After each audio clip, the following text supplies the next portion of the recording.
Americans worry about quotas and about, quote, unqualified, unquote, people being hired, promoted, and admitted to colleges and universities, they also recognize, quote, that the playing field is not level and that programs are needed to ensure equal opportunities for minorities and women, unquote. In this connection, a NBC Wall Street Journal national poll conducted in 2010 revealed that 63% of the respondents agreed with the following statement.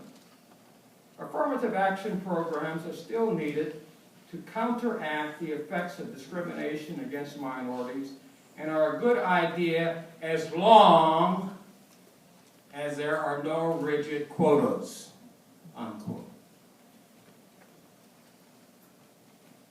Accordingly, programs that enable people of color to take advantage of opportunities are less likely to be perceived as challenging the values of individualism and the work ethic. The implications for political framing are obvious. Opportunity-enhancing programs are supported because they reinforce the belief that the allocation of jobs and economic rewards should be based on individual effort, training, and talent. Now, implicit in this argument is the view that the remedy does not have to consist of numerical guidelines and quotas. The remedy can be a different set of evaluative criteria. New, more flexible, yet merit-based criteria that are more accurate than the conventional test, engaging the actual potential of Black Americans or other people of color to succeed.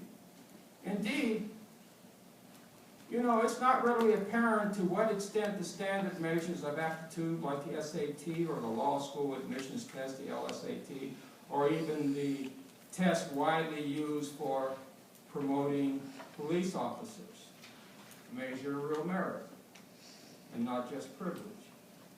The research reveals that for most applicants, these tests are only tenuously related to future performance. High school grades consistently predict college freshman grades more accurately than the SAT in both selective and non-selective colleges, and little predictive power is gained by combining the SAT with high school grades. And while some cognitive test scores may correlate better with outcomes, even these do not necessarily measure important attributes that also determine performance, such as perseverance, motivation, interpersonal skills, reliability, and leadership abilities. For example, if you compare a youngster from the ghettos of Roxbury or Harlem or East St. Louis, who displays these traits, perseverance, motivation, interpersonal skills, reliability, and leadership qualities, and a youngster from white suburbia who has a higher SAT score but does not possess these traits, the chances are good that the inner city child will experience a higher level of college achievement and a more enriching college experience. Two studies are relevant here. William G. Bowen and Derek Bach point out in their important book, The Shape of the River, that Black students with lower SAT scores who are admitted to selected colleges and are not only more involved than white students in social service, community service, and political endeavors, but are more likely to be leaders in those activities. Likewise, Richard Flax and Scott Thomas report in a study of students at the University of California, Santa Barbara that, quote, African American and Latino students of both races were more involved in cultural and community activities than white males were. They were more than twice as likely to report going to plays, concerts, films, or museums. They were 3 times as likely to say that they frequently participated in social service groups, unquote.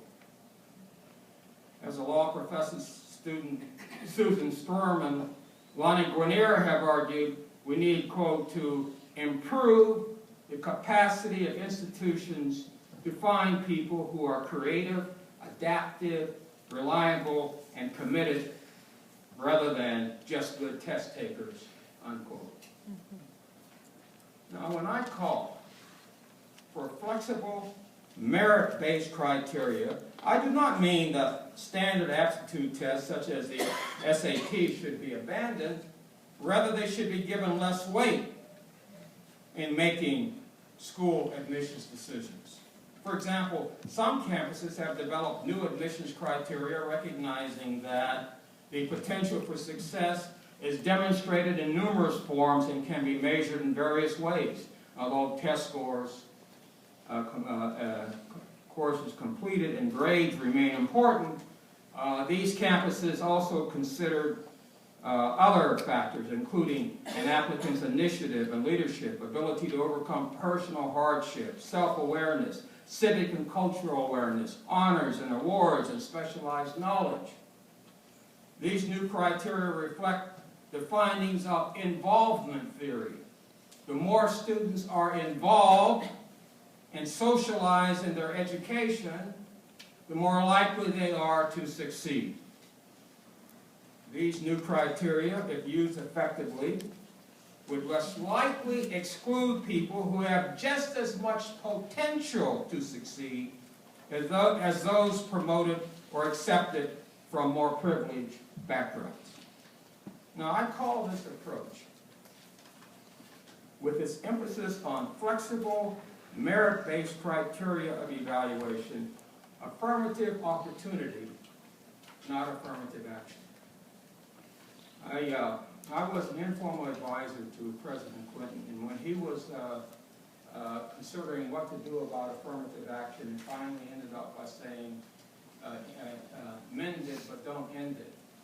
I sent him an email, and I urged him to use the term affirmative opportunity as he pushed for preserving affirmative action. And he did. We started using affirmative opportunity. By the way, when I sent Clinton an email, believe it or not, he got back to me within 2 weeks with a handwritten response responding to the email.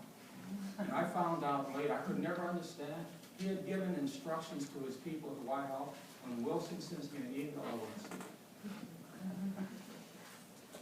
I'm getting off the trail here a little bit.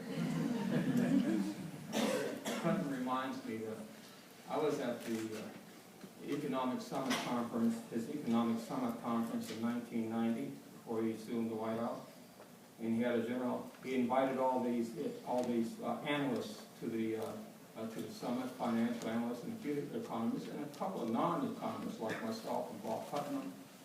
And he had this panel discussion, which included myself and Hillary Clinton and several others. And when he introduced me, he said, I don't know how many of you have read Professor Wilson's book, The Truly Disadvantaged. I highly recommend it. And he went on to summarize the main points of the book. And he says, and it's only 187 pages of text. So it won't take you that long to read. So the first thing I did when I got back home, I pulled the book off the shelf. Yeah, 187 pages. To repeat, I call this approach affirmative opportunity, not affirmative action. An approach based on merit-based criteria of evaluation. And the change is more than rhetorical. It signals a shift in emphasis away from quotas and numerical guidelines to guarantee equality of results, which is how affirmative action has come to be understood and widely presented. Instead, the emphasis is on achieving equality of opportunity, a principle that most Americans still support. Now, I apply the same principle to the hiring of faculty of color to colleges and universities. And, you know, as I was preparing this lecture, Mary, I thought about how the hiring and promotion of